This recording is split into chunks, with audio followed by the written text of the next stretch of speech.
Welcome back, Progressions listeners. This is episode number 6. I've been running a bit behind in this episode.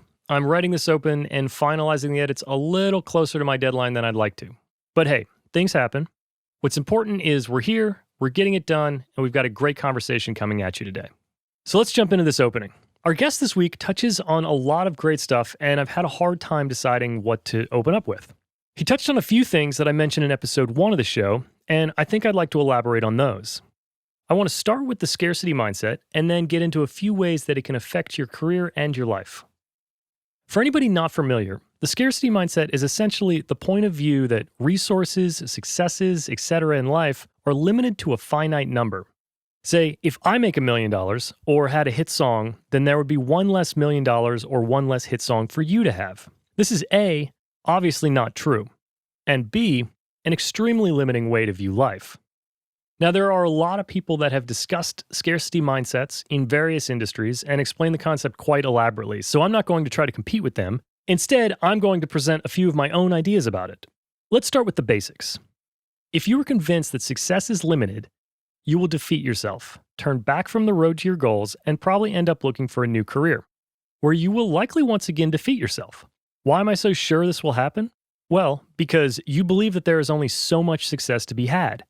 So every time you read about someone accomplishing something, or one of your peers reaches a milestone, you view that as one less success for you to achieve. Let's flash back for a second. If you were the 4th person in line for school lunch, and there was only one slice of cheese pizza left, you're probably going to start getting bummed and thinking about what your next choice would be. That's a logical thought process in that situation.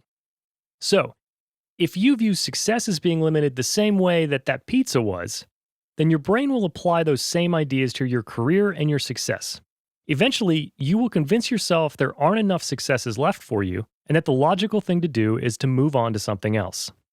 If you believe there is an abundance of success to be had, you would not be defeated. You'd likely be encouraged by or excited for whoever achieved that success. Maybe you'll even want to pick their brain about how they did it because you know it can be done again.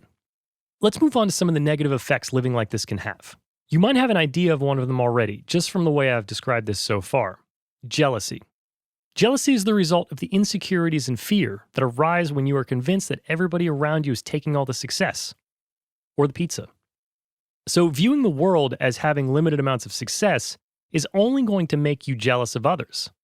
We all know that jealousy leads to thoughts of inadequacy, anger, frustration, and a whole pile of other emotions that are all counterproductive to your goals. Don't allow yourself the space to get jealous of those around you. One more side effect that I want to touch on is a little bit less obvious to most people. In a gig economy like the music industry, the belief that there are limited gigs and limited opportunities for success leads people to overwork and misdirect their energy. You'll try to take every gig that you can, and you will make sacrifices in both your personal and your professional lives to do so. Now, do I agree that in a competitive career choice like music, you need to have hustle? Yes. But do you have to have hustle until it becomes counterproductive and unhealthy? No. You have to learn to recognize when scarcity is disguising itself as hustle. When you are first starting out in music, you need to work. Hard. Very hard. It's how you learn the ropes, meet people, and start to find your path. Eventually, though, you need to recognize what you are saying yes to and what you are saying no to, and why. Every time you say yes to something, you are saying no to something else. I mentioned this in episode 1. It sounds simple, but it takes practice. I know because it's something I've struggled with and is one of the things that has affected me the most. Let's run through a few examples. If you say yes to a last-minute overnight recording session, you're saying no to relaxing and catching up on your favorite show. Easy choice. If you say yes to one more glass of wine after dinner, you might be saying no to the motivation to practice afterwards. If you say yes to a 6-month tour, you could be saying no to putting your child to bed every night.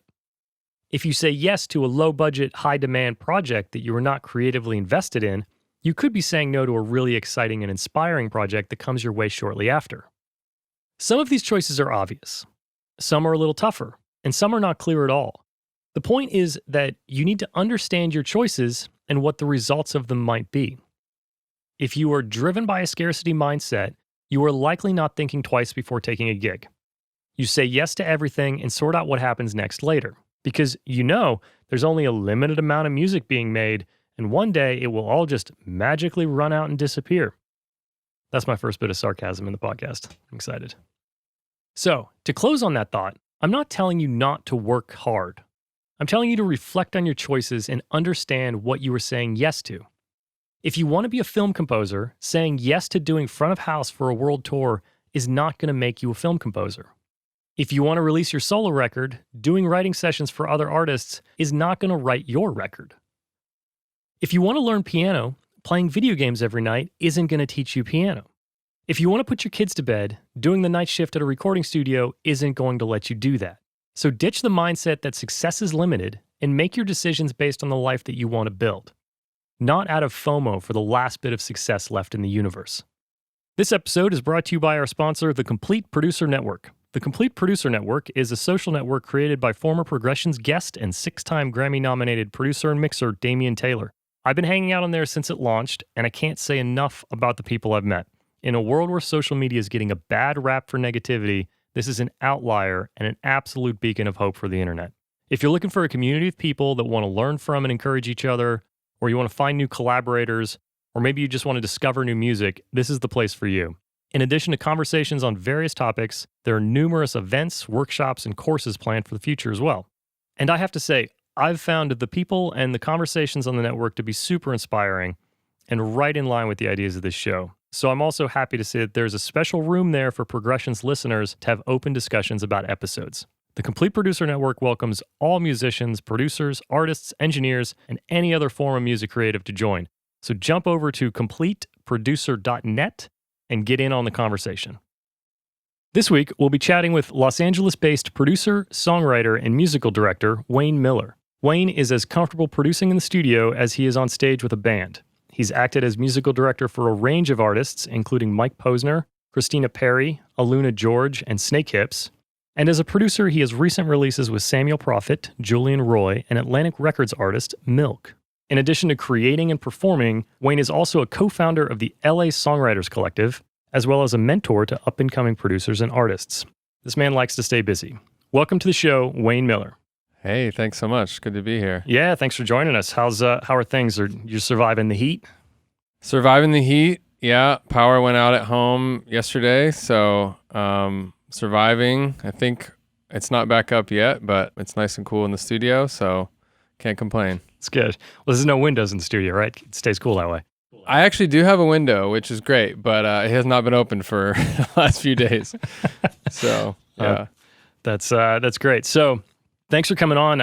I figured we would just kind of start from the beginning because we know each other enough, but I don't actually know your whole story. So sure. If you don't mind going back, yeah. How'd you get into music? Did you like to play as a kid? How'd you start out? I did play as a kid. Yeah, I started playing percussion and drums and stuff first. I played in church. My aunt played percussion in church, so I kind of got into that kind of world first, maybe around 9 or 10. And started playing guitar around 10, had an opportunity. I don't know if there's music in schools here. I don't think so. I should find out. I have a son who's just started elementary school, but there was an orchestra and band and stuff like that in public school where I grew up in Oregon. So kind of as a fluke thing, took up the upright bass and orchestra. So yeah, and then kind of friends at church, friends at school, just started playing in bands when I was like 12, 13 years old, playing bass primarily. So yeah, that kind of is where it all started. That's amazing. I've, in my time, run across so many people that started in church, or they learned like 5 instruments in church. Totally. Like I never played in church or sang in church or anything like that. But so many of the really talented guys I come across, they're always like, yeah, or guys and gals. Totally. Just all came up through there. Yeah.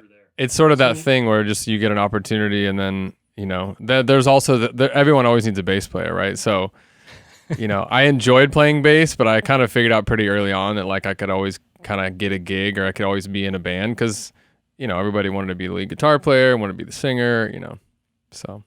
I started with bass. I've only played one church gig and it was on bass. Oh, no way. That's awesome. Yeah. So how did you end up in LA? Did you go anywhere else? Did you go to music school? I didn't go to music school. I grew up in Salem, Oregon, which is about an hour south of Portland. And I moved to Portland when I was 18 to kind of pursue music. Like I put a little studio together in my basement. I lived in a house with like 5 guys, and my bedroom was in the basement, and we had this sort of common space in the basement, and everyone else in the house played instruments. So there was like a drum kit there, and, you know, guitars and keyboards. And so I turned my bedroom into the control room, which was really funny. So I was like 18, 19. I had clients like coming over, and I kind of had like a couch. I kind of disguised it pretty well, and a lot of people didn't really realize it was a bedroom. And so I started producing like indie bands and stuff. And I was thinking about going to college and studying composition and kind of doing a more formal thing. And I don't know, I never did. I just kind of I got my first tour, like a little regional tour when I was 18. I was kind of producing indie bands and kind of felt like I'd found my thing already, I guess. So you jumped on as a session player, or it was a band that you were in? I jumped on as a session player. Yeah. So when I was in high school, there was a few producers that I kind of got connected with through like the local music scene in Salem and Portland. And some of the guys in those bands started producing, and, you know, I played upright bass, and that was sort of a cool Northwesty. I don't know. There was a lot of like bands and artists around doing this sort of folk, like Mumford & Sons thing, like 15 years before Mumford & Sons. Right. Which was funny. And so, yeah. And so I started playing upright on these like alt country alt country was like a big thing. You know, this was like 2000, 2001, 2002, you know, it was like, I don't know. There was like, you know, Wilco and, you know, these kind of bands were doing stuff. And anyway, so I was kind of getting sessions as a bass player, and that kind of led to some of those artists who were making records, doing smaller, like kind of regional tours. And yeah. So did you ever think that you would stay in Portland? I mean, there's a great music scene and amazing food and beer and all other scenes up there. Did you ever have a feeling that you're like, oh, this is it, I'm going to stay here and take this place over? Kind of, yeah. So my wife, Meg, and I lived there. I lived there for about 5 years. We got married a couple years into that time. And she had a cool job that she really liked, and I was touring with a few local artists and playing in some cool bands and doing stuff like that, and had a studio space, like a couple different, you know, like studio spaces around town. And yeah, it kind of felt like this is cool, but then I kind of was like, I'm playing every gig that I kind of wanted to play. I kind of played all the venues, you know, and I was like, I don't know, because I wasn't into really teaching, and I wasn't really into like the jazz scene or the classical scene where there's a little more like consistency, like a, you know, a symphony or playing like jazz clubs around or teaching, and that by no means is like the only thing you can do, but those are just some of the more like stable, consistent ways to make a living there. So yeah, so I had a bunch of friends who moved to LA and who'd gone to college, gone to MI, started touring, and so they'd all told me like, oh yeah, come to LA, everyone's getting these gigs with all these major pop artists, you know. And I was like, that sounds cool, you know. And so I think it was 2007, a friend of mine said, hey, there's this artist who just got signed to Sony Records. They're looking for a bass player. I'm really good friends with the guitar player. I could probably get you an audition. I was already feeling a little bit like maybe Portland is not going to be the permanent home. So I flew down for the audition and got the gig, and didn't tell the artist I didn't live in LA yet. And just like, that was kind of like the impetus for moving. So moved like the beginning of 2008. And then jumped right on the road? Well, kind of, yeah. It was kind of looking that way, but you know, as things go with like, as things can go, this was kind of a newer artist, recent signing, you know, so there was a lot of sort of like, oh, you might be opening for so-and-so, and you might be opening for so-and-so. And there was a lot of near misses like that, but I ended up on a 6 or 8 week tour in that summer, like the summer of 2008, you know, making more money than I ever made, and, you know, touring all over the States and stuff. So I was like, okay, I guess this is a thing, you know? Right. Like, oh man, this is it. It's working. Kind of, yeah. Yeah. That first tour, did that make you feel like that was like a breakthrough in LA, or were you just like, you got your foot in the door and you're like, I think I understand how this place works? Like, was there a gig that you were like, hey man, I think I figured this place out? Kind of, yeah. It took another maybe year and a half or something. I think it was like early 2010 maybe. And you know, when I moved to LA when I was 22, almost 23, I think. And I was like ready to go. You know, I was like, I had my gear. I was like, I'm young. I've got talent. I've got gear. I've got, you know, and I was just like, I was like, give me all the, like, I was going all these big auditions and I wasn't getting the gigs, you know, and I couldn't quite figure it out. Of course, I didn't know very many people. I wasn't very experienced. So it took probably until like early 2010 that I kind of got a random call from another bass player who I had met, who I'll mention here, named Eric Curtis, who's like an amazing bass player, Michael Bublé, all kinds of Shakira, all kinds of amazing artists. And I had met him on a tour in the fall of 2009 with that artist that was signed to Sony. And so he referred me to cover for him for like a one-off in Thailand in like early 2010. And this was an artist who was also signed to Epic at the time. And so I was like, oh, maybe this is a good sign, right? Because I didn't have to audition. It's kind of, I mean, I had to learn like 15 songs in like a week, and like fly to Thailand for like one gig. But I was like, this is cool. Like, this is someone who's been here, who's been established, who's really been successful, who's kind of, I guess, acknowledging me or giving me a shot. So it probably took about 2 full years before I felt like I kind of was doing something right, I guess. Yeah, it's amazing how far somebody vouching for you goes. Oh, it's everything. Yeah. I mean, every gig that I've gotten, every opportunity I've gotten that's been really great and worthwhile, and really, it's all been that.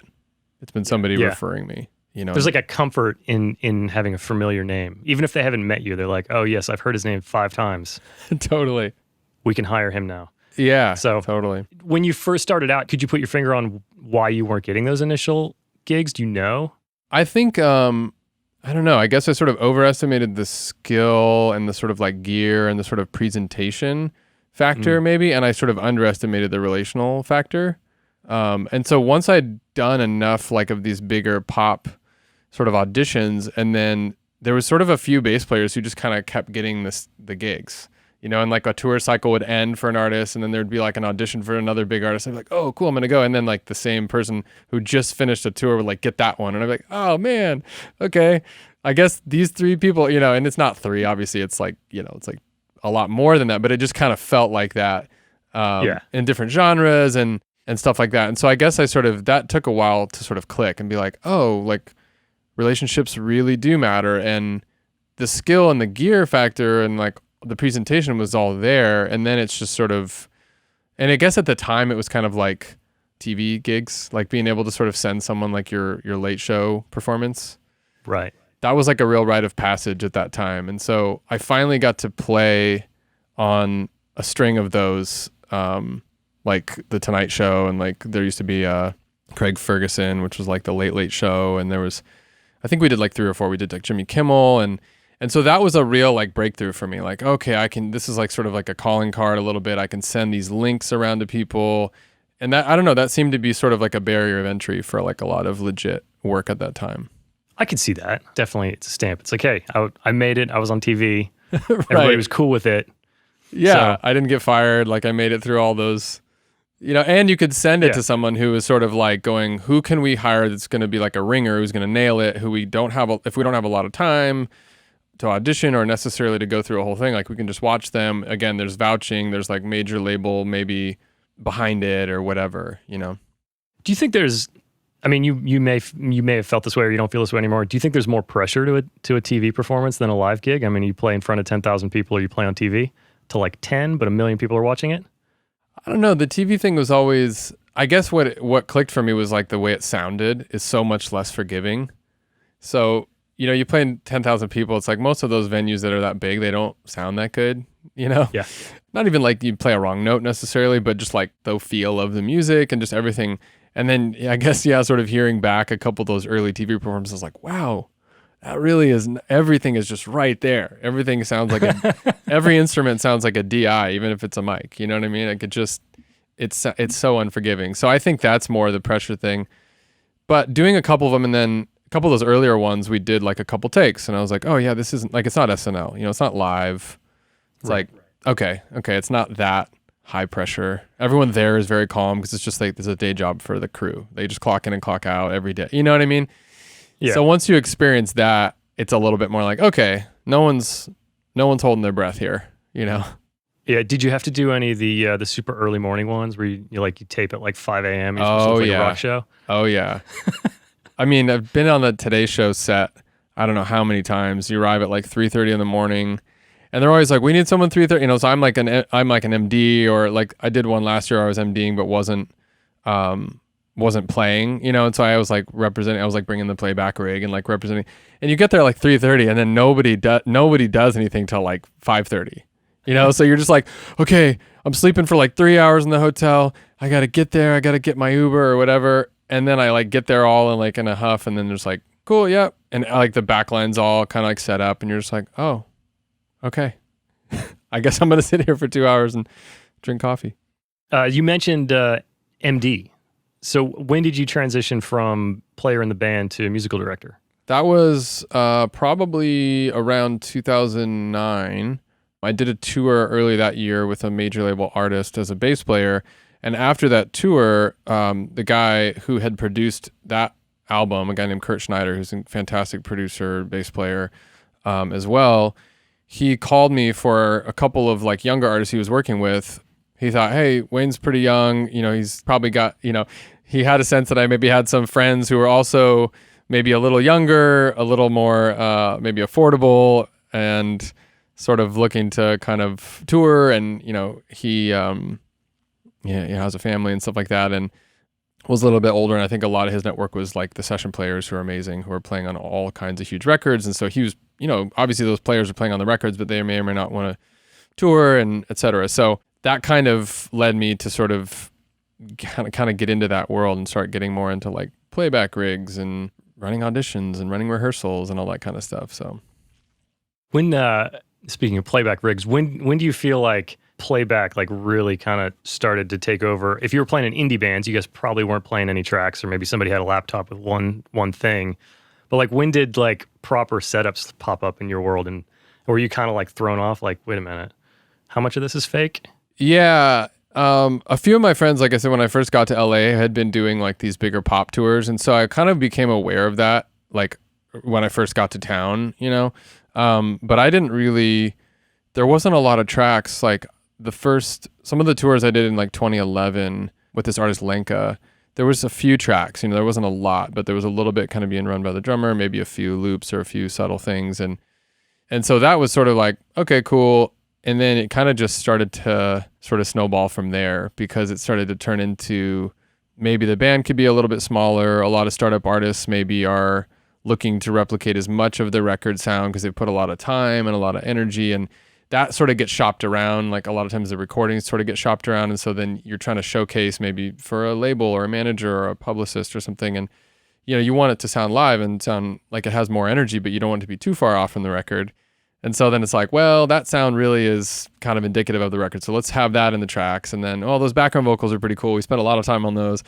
And, they would always be like, hey, get people who can sing, right? Like drummer can sing, guitar player can sing. And so everyone's like, cool, I can sing. And then you get in rehearsal and I'm like, well, we can all sing, but we don't sound great. We're not like trained, most of us, And so then it's like, well, the backgrounds are cool, but like, let's just have those kind of tucked and supplementing the backgrounds in the track. And so the tours that I was doing in 2012, 2013 started to become definitely more pop, like in terms of style, and then also just, much more track focused. And I think there was a sense of that too, in a way, just to kind of sonically, I don't want to say compete, because that sort of maybe has the wrong connotation, but like supporting on arena tours, if you're the first or second of four, and you're sort of like, this is a starting out like recent label signee or something like that. It's like, you don't want to be up there with your three players kind of just banging it out, and then like the headliner gets out and they've got like this epic show, Exactly. Yeah. There's 15 people on stage plus some backing tracks and a bazillion tracks and like dancers and lights and confetti, and so at least trying to sort of show up sonically and musically like in a relevant way, I guess.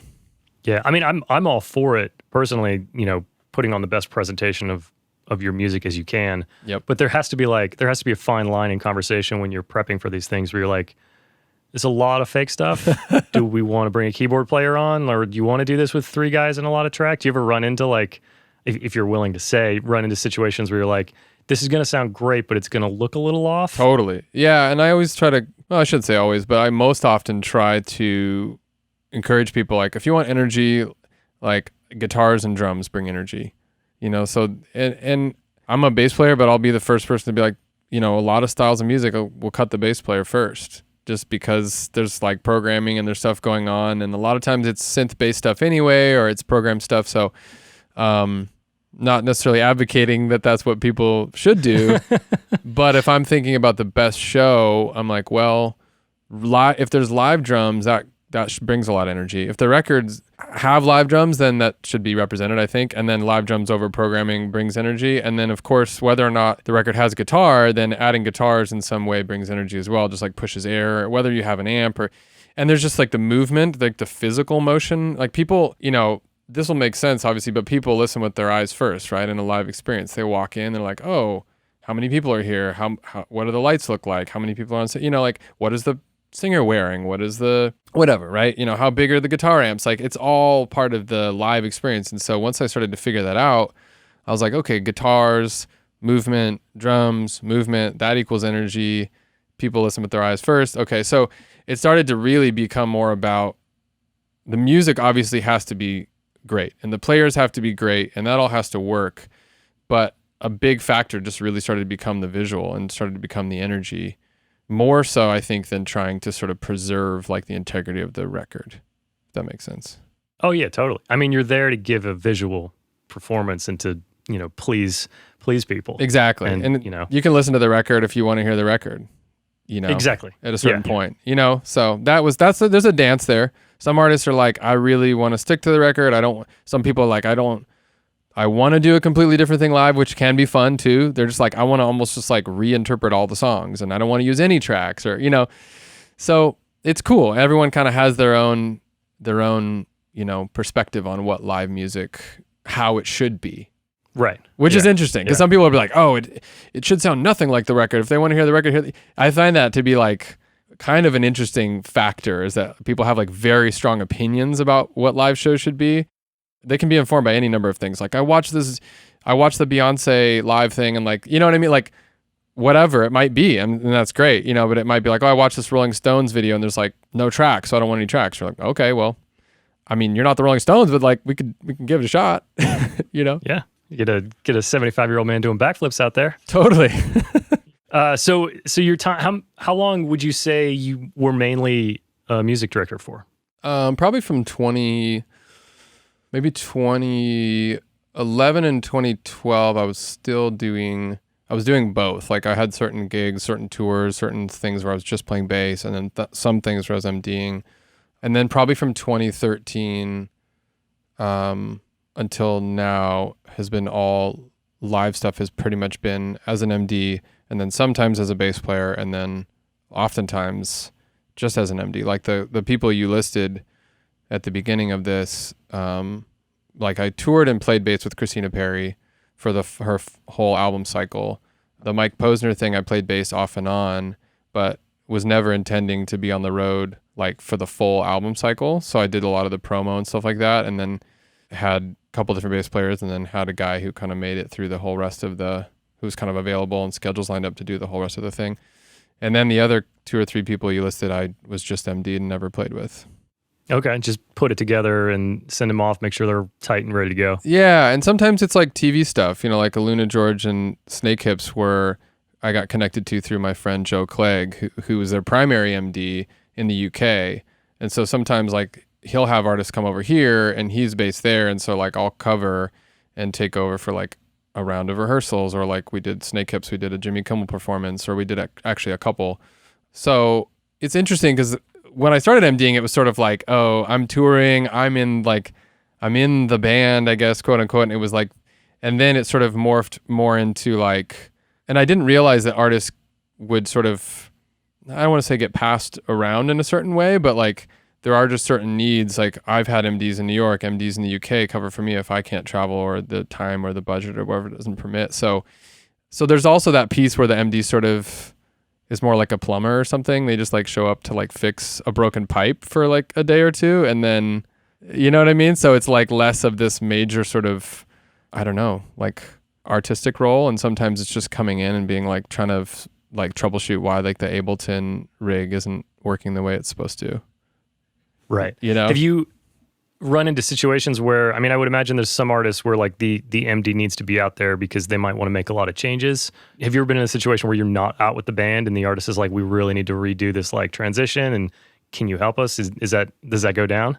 Absolutely. Yeah. I mean, working with Mike Posner, I mean, he's incredible. You know, he never wanted to sort of do the same thing, especially in promo. Like we did that song, I Took a Pill in Ibiza, on a whole bunch of TV shows, and he never wanted to really do the same performance twice, which I thought was really cool. You know, so we did Conan, we did like a 12-piece string section with singers and did it totally stripped down. When he did The Tonight Show, the Roots backed him up. When we did Ellen, it was like the main normal arrangement. I think he did another one, maybe completely acoustic. So, and even when we would do like radio promo, you know, we would have these like 10-minute slots on these big sort of summer like radio, like festival shows, you know, like the Wango Tangos and like and those things. And we would do those like over and over. And he's like, I don't want to do the same set. So he'd be like, we've got 10 minutes. I want to do like these 2 songs and like a medley of these other 5 songs. So it was like, it was great. But it turned into really having Kevin the drummer, and Ben, the keyboard player, on that tour became quickly like the MDs, like the chair MDs, the band leaders, because there was so much happening on the road.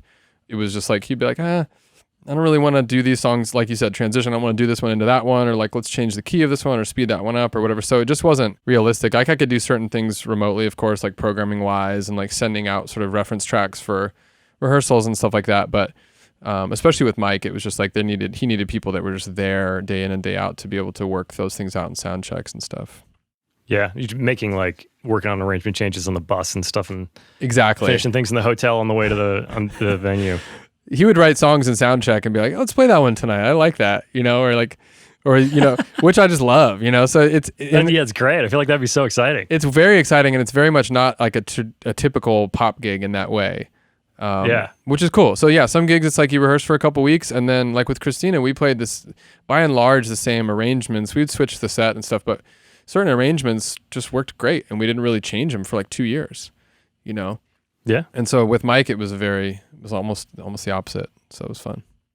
It's amazing. Yeah. So I know you're in the studio more. What was the catalyst? Like when did you start to want to get back like behind the gear and less road and stuff like that? Yeah, it's really interesting. I've reflected on this a good amount because certainly from a sort of industry standpoint, working with some of these bigger names on the live side is like can be very defining in a good way, because it can get more of those sort of opportunities. And like I said, sort of getting opportunities to step in even temporarily to cover for other, you know, higher profile gigs and stuff like that.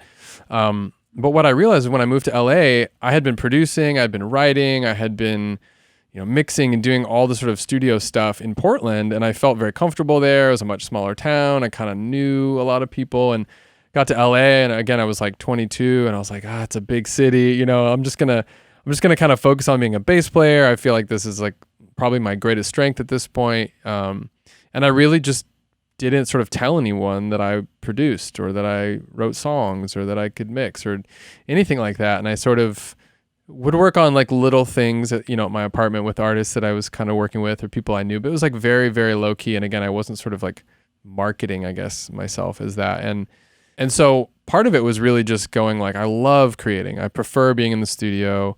So part of it was like, I want that to be my long-term thing anyway. I don't want to tour forever. And then also was having kids. So I also knew like, I don't really want to be on the road, especially when my kids are young. So we had our first, Emmett, who's almost 6, in November of 2014. And then I did a whole nother year of touring with Christina Perri on her album cycle, like Emmett's whole first year. But I kind of had this sense like, okay, he's going to be a year old. He's really going to start, the older he gets, the more he's going to notice that I'm not there, the more he's going to be conscious of that, I think. And so it was sort of a combination. And then honestly, it was kind of just getting over like my fears of kind of putting myself out there as a producer. Because as you know, I mean, we're in Los Angeles, and it's like where a lot of the biggest records ever and continually are made, you know, and the producers that make those records, the sort of the highest selling, the highest charting, the most played, whatever records get made here by people that live here and people that say they're producers and say they're songwriters. And so I had this sense of like, if I'm saying I'm a producer, I'm a songwriter, I'm going to do those things. I'm going to try to represent myself as that. It just felt, I don't know, it just felt kind of scary, I guess, initially. So I kind of had to get over that. And having some success on the live side, I guess, working with some bigger name artists gave me a little bit, maybe more confidence. But it's also been challenging. Like, you know, there's a sense too in LA, and I don't know if you get this because I know you wear a lot of hats too at times. where, you do one thing or I do one thing well as a bass player, and some people will always just see me as a bass player. They wouldn't want to hire me or work with me as an MD. It's like, well, you're a bass player. Like, if we want an MD, we'll get someone else who we don't know yet, who is introduced to us as an MD, And as an MD, it's like someone might not necessarily receive me as a producer or see me as a producer because they're like, well, there's other people who are producers. You're an MD, So that transition has been a bit challenging because there are experts at every position, I guess, in this city. There's a few guys who master all the records that win Grammys, and there's a few people who mix all the records who win Grammys, and not all of them. Obviously, I'm exaggerating, but and I think that's starting to change, which I think is cool because there's more artists doing more things themselves. There's more people doing things from, top to bottom in terms of producing, mixing, engineering, writing. But anyway. Yeah, I totally agree with you. I feel like sometimes you have to because there's so many job overlaps. Obviously an MD is a musically talented person who's going to be able to produce a band in a studio the same way they do on a stage, or like a keyboard player can also play synth bass. There's a lot of overlap. And I feel like you have to sometimes actively try to change people's perception. And you're like, yes, I do that and I do this and I do that. But what I want to do for you is I want to do this. And I do that, but we've never done that before. So will you trust me? Is there anything that you did that helped you break any of those walls down? Because I know a lot of people run into that where they're like, yes, I do all 5 of these things, but I only really want to do 3 of them. Well, yeah, and that's the age-old tale of I'm an actor, but what I really want to do is direct, or I'm a director, but what I really want to do is write, and right, exactly. Yeah. It's like an age-old thing, and I think a big part of it for me was just really owning that and being yeah, I produce, and basically instead of introducing myself to people as oh, I'm an MD or I tour with this person or that person, just being I'm a music producer, just because right now I'm doing that 30% of the time and I'm MDing 70% of the time doesn't mean I'm less of a producer or less, So some of it just started to be a shift to just sort of sharing that, because it's so funny when, for me touring, and I think for a lot of people, there's a sense if they've seen me or not seen me and I've been on the road for a couple of years, they just assume I'm on the road forever. I'll see people now that I haven't seen for a year and they'll be like, so have you been in town much lately? And I'm like, pandemic notwithstanding, but there's still a sense that I'm still on the road just forever. I've been on tour for forever, and it's I haven't really been on a tour, like I said, for 4 years or something. So it's really funny, but yeah, so I think it's representing myself that way. I've tried to learn to really put the types of songs I want to work on first and really make that a super high priority, and just figure out ways to work on music that I love, that I really, really feel strongly about. And that's a bit of a shift, to be honest, from the live side. There is a sense on the live side, I think, of going, I want to be proud of the work I'm doing. I want to like the music. I want to like the people, there's the people, music, money thing, you want to have 2 out of 3 or what, you've probably heard that thing. And I think when it came to making records and songs, nobody cares how much I got paid to make something or not paid to make something. And nobody necessarily cares, how it was released or under what circumstances the record was made. They just know if they like the song or not, And so I've really started to notice, even when I was starting to try to kind of get off the road and transition, I just tried to work on stuff I really liked and mix stuff for free. I put a mobile rig together on the road and started to just I'd get up early. I'd go to sleep early on the bus. I'd get up early and go in the dressing room and set up a little setup and try to just mix and do as much stuff as I could on the road to start representing myself as a producer. And in a lot of ways, when I was remote at that time, it was mixing and doing little additional production things and stuff like that, just to try to work on the stuff that I really like. Cause then I could say, hey, I made this, and someone could say, oh, I like that. We could work on this, And so on the live side, and I do think on the studio side too, having name credits and label credits and all that stuff is great, obviously. And I'm sure you could speak to that as well on your side of things. But anyway, so the live side, when I first started, it was a little bit more oh, you're working with so-and-so. It wasn't necessarily, oh, their music's amazing. It was just oh, they sell a lot of tickets, or there was almost a different metric for the live side. Whether or not it's the most incredible artistic expression doesn't always carry as much weight as, oh, it's a high paying gig, or it's high profile, or they sell a lot of tickets, or they're very famous. Even if no one loves the song, or if the song is really popular, but it's not like an incredibly well-written song. Does that make sense? Oh yeah, totally. So I It's think more name recognition. totally. In the studio side, it was more, I just started noticing like I would work on something in a big studio on a big budget, but if the song didn't turn out great, like it didn't net me more work. No. More opportunities. But if I made something in my apartment with like my tape deck and the song was just really good and the vocal performance was really cool, like I would get work from that, you know? So it's a different metric. So many careers hinge on the song. Completely. A great song inspires everybody to do great work, but then also makes the job easier because, I mean, it's great acoustic guitar and vocal or piano and vocal. So of course it's going to be great with strings or not with strings or with, whatever it is. It's like, it was already great and everybody just got to make it better. 100%. Yeah. I always say a great song always wins. And I think that's absolutely true. And the live thing, there are so many other factors. Obviously a great song opens the door for everything to go to radio and all that kind of stuff and to build a fan base.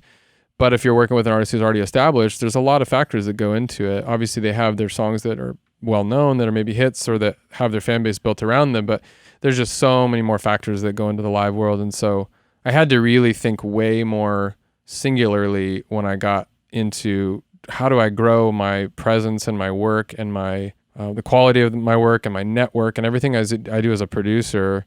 I just realized I had to focus on a lot fewer things and really try to become great at just making really great music and not sort of, there's a different set of politics, I guess, maybe, and there's a different sort of culture and stuff like that for sure.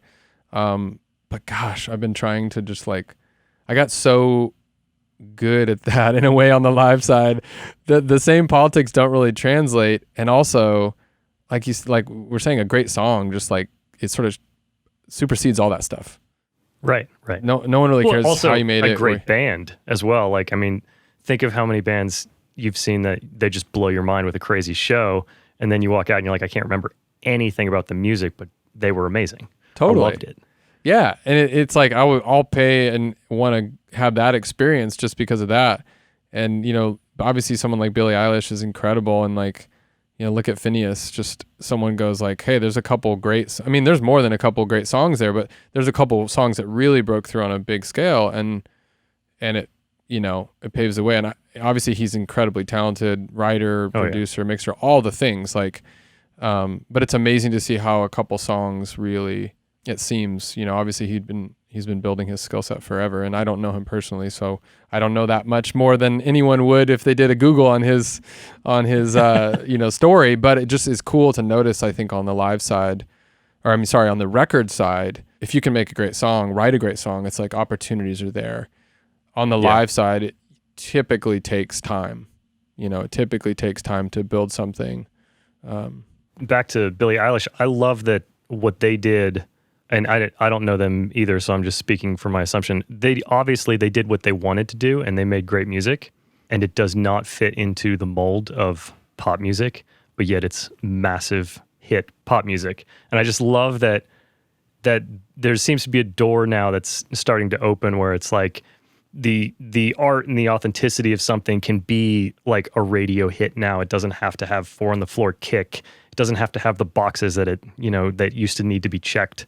I feel like 10 years ago, like there was, not to knock hit songs from 10 years ago or earlier. I mean, no, I couldn't agree more. Great pop songs are great pop songs. Totally. But you're absolutely right. I think there is a sense of authenticity. There's a sense of vulnerability and I think Drake, has been a big proponent of that, like musically, dynamically, lyrically, obviously Billie Eilish. And so, an artist like Lana Del Rey, and there, there's just a sense of of just this vulnerability and a personability there that, I think, I agree. It is cool. It's less of like a character. I think there was a certain time where I felt like pop music was not necessarily inauthentic, but there was a sort of maybe more of a character to sort of be maintained or sort of like fed into in a way.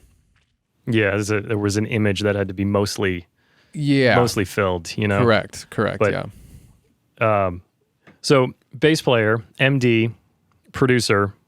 You're going to be biased in your answer to this question, but I feel like most of the people that fill those roles that I've met are bass players. That's interesting. I've worked with multiple bass players that were great producers. What is it about bass that like makes people this all-round musician? Because like you said earlier, like nobody wants to be the bass player. No, everybody, it's just you play one note over in the corner and like it's not the flashy job. But then in the end, these people I feel like turn out to be like monster musicians. It's really interesting. Yeah, I've kind of noticed that as well, because a lot of the sort of producers who I've sort of looked up to over the years, the Michael Elizondos and Justin Meldal Johnsons, and the list goes on and on. John Joseph is incredible. There's so many bass players, like you said, and I think I sort of make up that it takes a certain personality to sort of choose the bass, or sort of like this awareness of sort of getting in the back seat, like on purpose. Like even like, like the front seat's like open, but they're like, I'll just go in the back. Like someone's going to show up that's going to want the front seat more than me, right. And so there's like this willingness to do that. And then I think like for me, it was in orchestra, I would just like be playing the bass part. And then also sometimes it'd just be like 82 bars of rest, and like symphonic music sometimes. And so I'd be sitting in these rehearsals and like, there's just the bass parts are simpler. There's a physical limitation to string bass, to bass guitar and stuff. And so I think all that sort of feeds into maybe having my ears and my mind be more open. And then honestly, for me, it was just spending hours and hours in rehearsals, whether it was jazz band or orchestra or, symphony or whatever, just listening to all the other parts and starting to understand how the harmony and how all the rhythms and how everything fit together and the melodies. And then playing bass, you're not most often playing chords. And I think as a pianist or a keyboard player or a guitar player, like there is a potential to sort of accompany yourself. You play a whole piece on the piano. Of course you can on bass too, but it's not as traditional. So all that is to say, it's simpler. I think, maybe as an MD playing, I was like maybe able to follow things more, or have my ears open to more things, while I'm playing, because I am playing one big picture in. I'm playing one note in the corner, so I can sort of hear what's going on with the guitar and stuff like that, because I'm not like, oh no, like my B string's out of tune while I'm playing a chord on the guitar. Like I'm not playing a chord, So I don't know. Yeah, I don't know if it's like a temperament thing and also just a sort of like nature of just like the instrument or something. I don't know.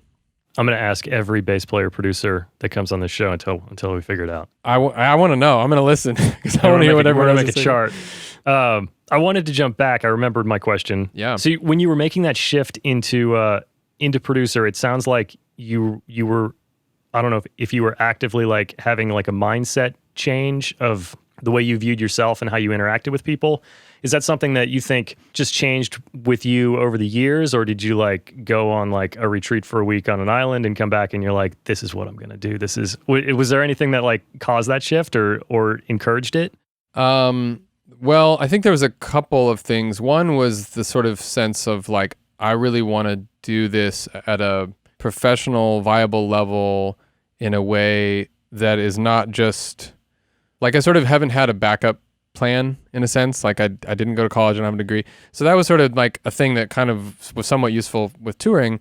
But then when I got off the road, I was like, I want to make a full-time living as a producer in the studio and also as an MD, but like a remote MD largely. And here, my wife was, going on maternity leave and then not planning on going back to her job. And she worked full-time before we had kids. So there was a piece of it that was just like, I got to figure this out. Like I'm going to, I don't know, put myself to the test in a way and see if I can really do this at like on a professional level, make a living doing it.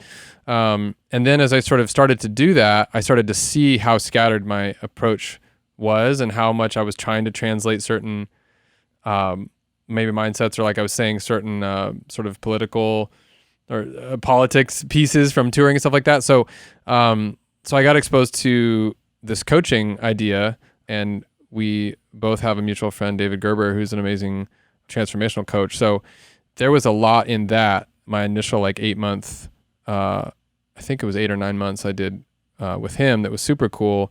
And so much of it was just about me taking ownership of like what I wanted to see. And so much of my approach before was really like, I'm waiting on the world to sort of offer me a gig. Like I'm waiting on the world to sort of acknowledge me as a world-class bass player or a world-class MD. And so I really took that mindset of like, I just got to like that hustle mindset of like, I just want to have so many irons in the fire that I don't say no to anything. And, just this very scattered, very spread thin kind of mindset, very like scarcity mentality of just like, there really isn't enough work and there's only so many opportunities and everyone's here in LA trying to do it. And I fully fed into that storyline. And so I had to sort of realize that like I was creating that storyline. Like I can create a different one. I can create a different narrative for how I want to approach these things.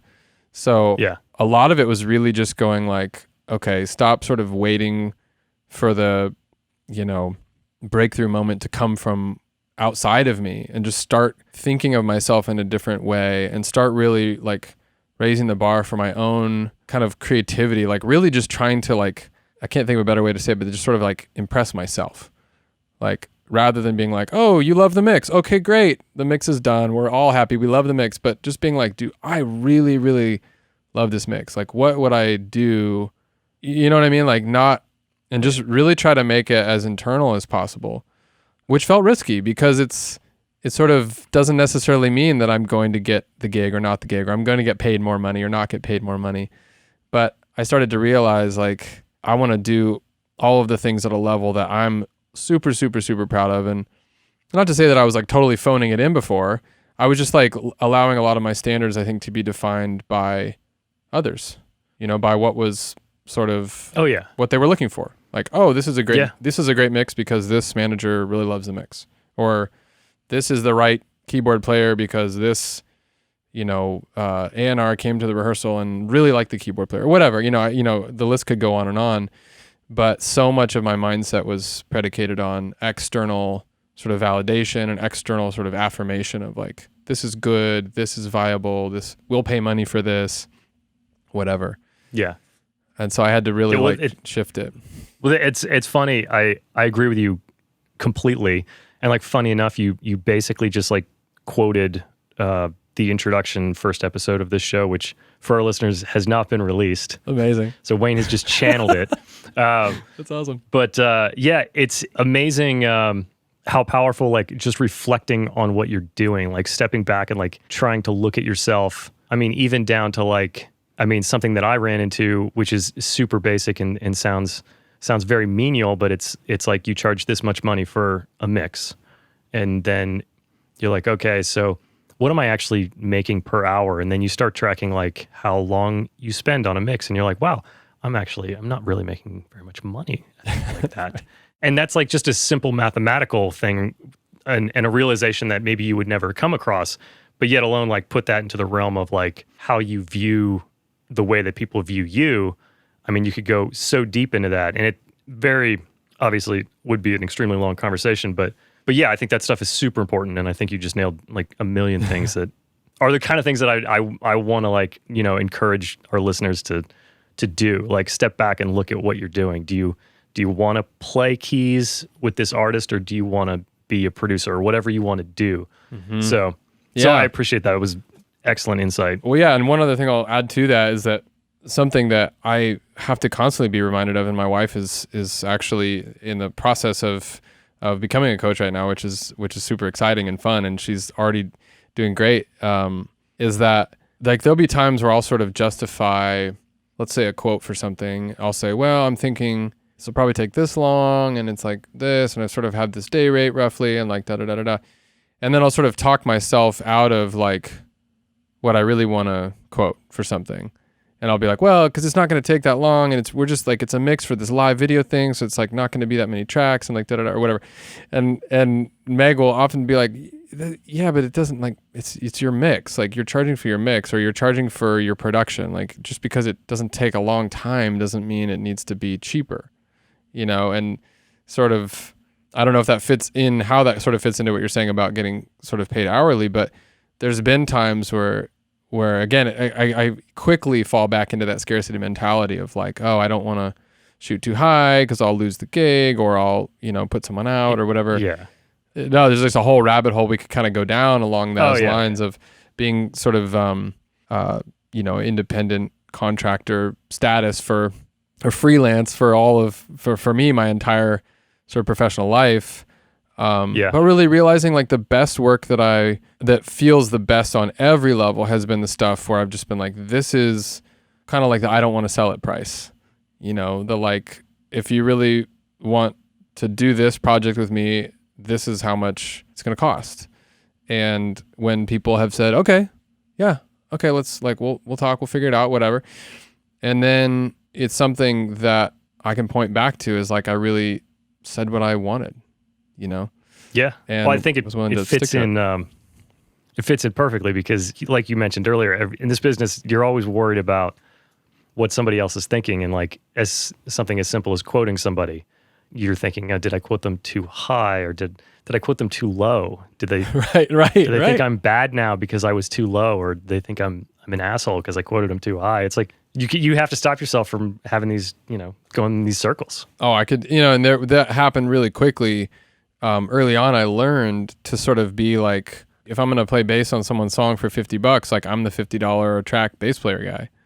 And if that person calls me a year later and I'm like, oh, I'm $250 a track now, they might pay it, but more than likely, in most cases for me, I would say that's been the exception, and more of the rules have been like, oh, okay. And then again, in their mind, they're thinking, well, there's someone else who was already $250 a track or whatever when Wayne was 50. So if we're going to pay $250, we're going to call this other person who's $250 the first time, and that's why we use Wayne because he was 50. Whatever, Right. I could, we could, paint these scenarios, but I just also, so a couple of things happened with me there is I had to be willing to let projects go and not try to be everything to everyone, not try to get every gig and have someone, and even people I worked with before, like I had this kind of realization, like maybe a month ago, I was like, just because I had time for a project or a certain client 2 years ago doesn't mean I'm going to have time for them now in that same way. And to be really honest, I've had kind of that mindset of people that I really like where I'm like, oh, I'll always make time for this person. Like I have this sort of pre-established mindset of like, I'll always make time for this person. Even if I did work with them 5 years ago and I was significantly less expensive and maybe I didn't have children, I had more time, I had more flexibility, and I've had to start to realize like, that doesn't mean that they're a bad person. It doesn't mean that they're not making great music. It doesn't have to mean anything. It just can mean like, just because I made that type of a project a priority then doesn't mean I have to make it a priority now. No, exactly. Before we move on, I'll just make sure for our listeners that they take something more away from this. It sounds like we just talked about money for 2 minutes, but hopefully they take one step back and look at like what we're actually talking about is what Wayne discussed earlier, where you just can't really worry about what people are thinking. We just ended up talking about mix rates for a minute. But no, absolutely. Yeah, you can't. And I that's something I have to remind myself all the time. So I just have to know, what my yeses and my nos are. And other thing I'll say that it's been a cool shift for me is the way the live thing sort of was the 3 pieces of people, music, money. Hopefully you have 2 out of 3 that you really like on a given, Right. It's like a measuring stick. But when it comes to the studio, I've started to realize like I do like to work on projects based on different kind of sets of values. And so now it's like relational value, creative sort of potential or value, and then like monetary value. And so I try to measure like all of the opportunities that I have to make music into those sort of categories. And so I can have a certain number of projects that I'm maybe making with friends and there is no money, or maybe we're splitting any sort of money that would be made. And those might be extremely creative and very satisfying and really great relationally, and then not yield any money, So I try to look at things and not be too, not to be too critical, but just to acknowledge, like, if my schedule's full of all these really fun creative projects, but I'm not making any money, well, that's not really working out too well for, providing for a family. But if I've been in the other seasons too, where I've just been like, I got to make money. Like I've got, bills and family support and all that kind of stuff. And then I realized like, wow, I'm not working on projects that are purely creative or purely just hanging with friends to make something that we love and there's no pressure. And I've tried to get a little more clear on what sort of projects yield. Because also if I want them to yield something that they're not set up to yield, then I'll also be kind of let down. Like I took this gig for the money and I was hoping I would connect way more personally with this person. And then I'm like, wait a minute, it was never about that. And that's okay, I totally agree 100% with you. People definitely need to know what they're getting into and why with every gig. And ask your friends. Sometimes my wife has been the biggest sounding board, honestly, to help me see that stuff. Because sometimes I get really just, again, like I like working. I want to make good music. I want to make a living, And sometimes she has to be like, hey, just remember, like, this person's really cool, but like it's this kind of gig. Like last time you worked with them, it was this kind of process, and that doesn't have to be bad, but just it's going to be that, and it's probably not going to be something else. Right. And so, get feedback from friends, from family, from, ask your friends like, hey, did I complain to you last time I worked with this person? Because if I did, like, remind me, because I certainly look back with rose-colored glasses where I'm like, everybody I've worked with is cool. Like every song turned out great, and it's like, that's not always true. Yeah, no. When you're in the trenches, you get blinded by it sometimes. Totally. But yeah, I don't want to leave without touching on the Songwriters Collective. Oh yeah. So what inspired you to start it, and what would your 2-sentence description be of what it is and what you're sharing with the community there? Yeah. LA Songwriters Collective was started by myself and 2 other friends, Kevin Yap and Jean Bottrell, in 2012.